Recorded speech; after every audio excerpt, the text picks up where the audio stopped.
Hello everyone, this is Crota giving you a shoutcast between WhiteRa or Duckload Ra spawning as the red Protoss player versus Abver spawning as the purple Zerg.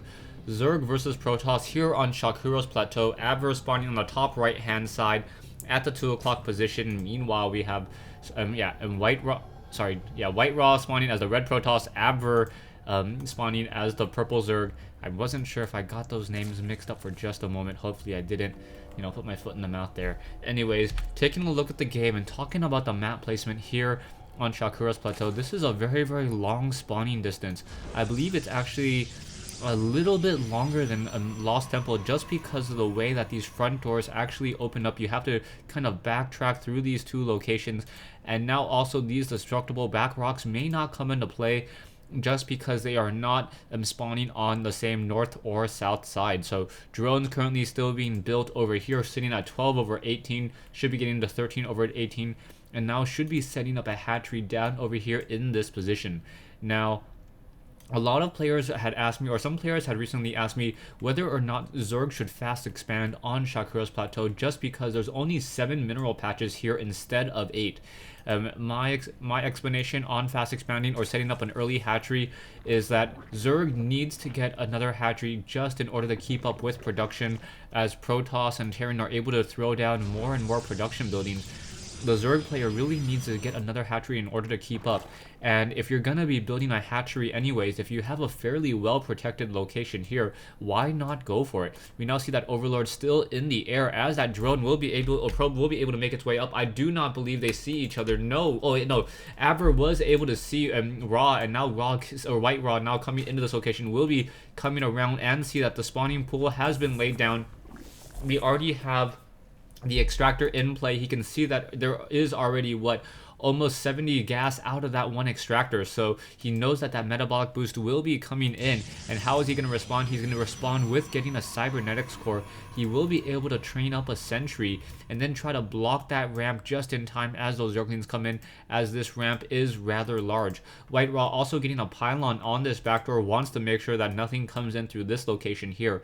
Now, one of the things that I've also seen a Protoss player recently do is I've seen Protoss players take a probe using this Xel'Naga watchtower and then blinking up onto the high ground, and then with that blink able to just blink in more units and then take down the rocks on a Zerg player. That is a very, very effective tactic, as now Zerglings giving chase to that one probe.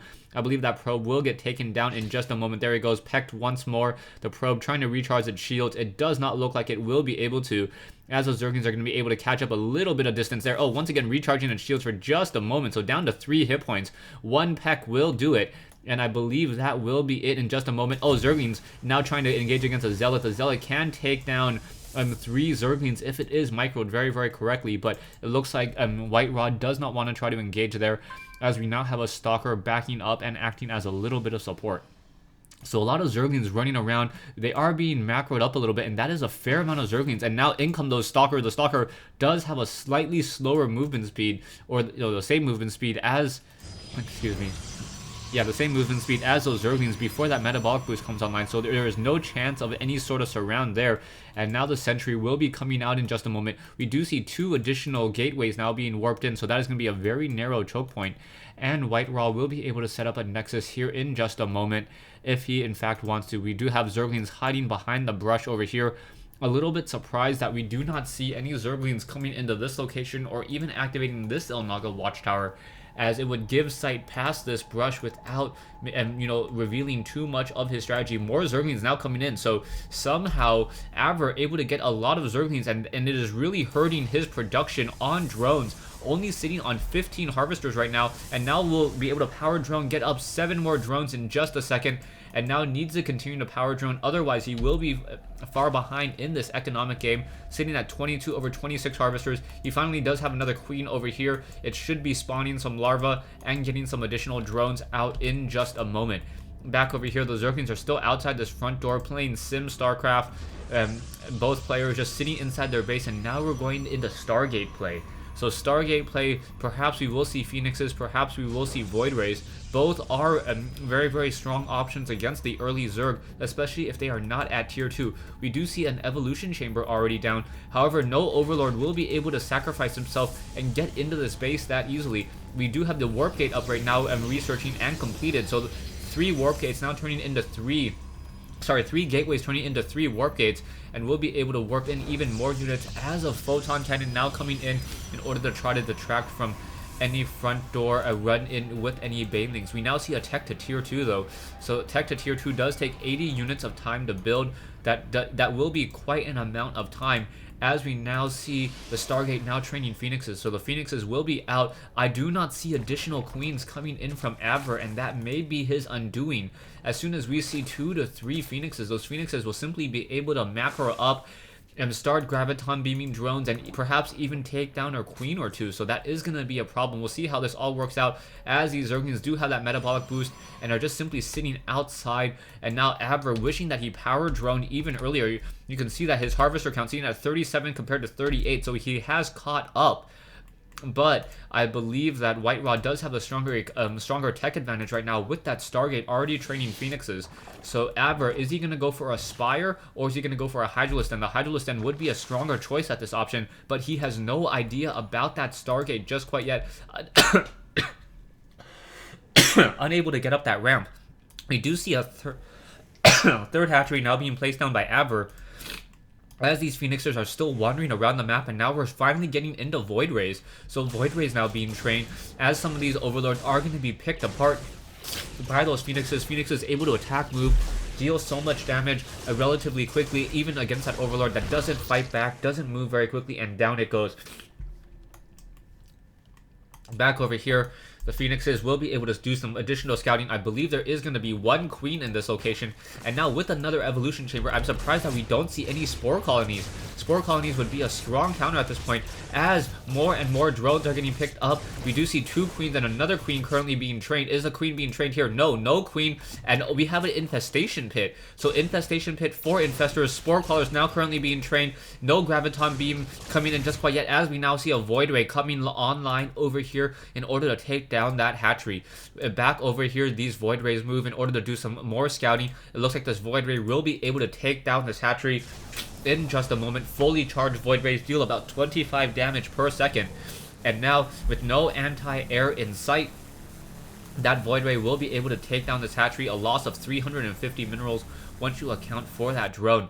Zerglings still running around the map, trying to make sure that there is no any extra expansions in play for WhiteRa. So it is going to be the 2 bases of Abver versus the 2 bases of WhiteRa so far, as this void ray continues to charge up and deal a lot of damage towards this hatchery. We may get a queen out, but I believe that queen will just simply fall to that void ray really quickly, as these overlords, or sorry, as these Phoenixes are in the air and will be able to graviton beam. Out comes a queen. Queen now tries to fight back.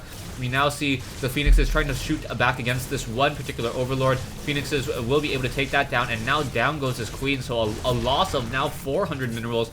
Now that that one hatchery and queen has been taken down, Zergling's still on the ground here. Not quite sure what they can do, as we are now researching in the hive tech.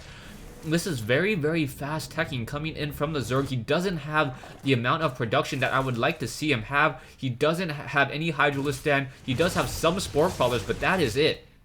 And I cannot imagine that he will be able to win off of just pure queens and infestors right now. Void Rays now trying to come online, trying to deal more damage against those Zerglings.